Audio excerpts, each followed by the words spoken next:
J'avais ma petite fille dans les bras. Je la regardais dans les yeux. Ton père va être quelqu'un d'heureux. Il fut un temps où je passais mon temps à faire des bandes dessinées. Je voulais devenir BDiste. Tout mon temps libre, je le consacrais à ça. Et mes projets étaient énormes. J'ai encore ma page sur Facebook d'ailleurs. J'avais fait plus de 3 tomes complets, c'est-à-dire entre 30 et 50 pages. Mais il est arrivé un événement. Ma fille venait de naître. Et donc mes priorités avaient changé de place. J'avais plus autant de temps qu'avant pour dessiner. Et comme mes projets étaient toujours énormes, je voulais pas me permettre de prendre jusqu'à 2 ans pour fabriquer un tome complet. J'ai donc arrêté de dessiner.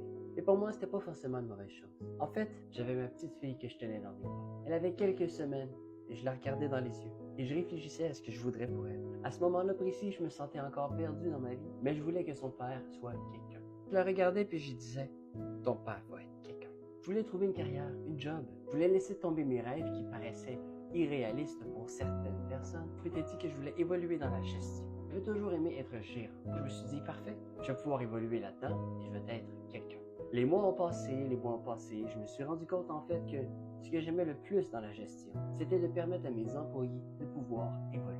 Pas nécessairement à leur travail, mais aussi dans leur vie personnelle. La plupart du temps, j'avais des étudiants. Ils étaient constamment en recherche, la plupart du temps, sur quoi faire dans leur vie. Et c'est ce que j'aimais le plus. Mais c'est pas exactement pour ça que j'ai voulu travailler dans le coaching. Après 1 an et demi de gestion, je me retrouvais encore une fois perdu. J'avais ma petite fille dans les bras. Et elle avait un peu grandi depuis ce temps-là. Je la regardais dans les yeux, j'avais ajouté un mot par rapport à la première phrase que j'y avais dit. Ton père va être quelqu'un d'heureux. Je trouvais ça tellement plus important, pouvoir donner, montrer l'exemple, qu'il ait un père heureux. Je m'étais mis en réflexion et rapidement il est arrivé un autre événement.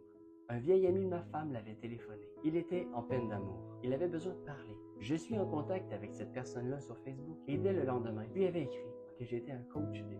Puis j'étais vraiment sérieux dans mon affaire. Je lui disais la première séance est gratuite, la deuxième est moitié prix et à partir de la troisième, c'est plein prix. J'étais revenu chez moi le soir même et j'avais dit à ma femme, je suis coach de vie.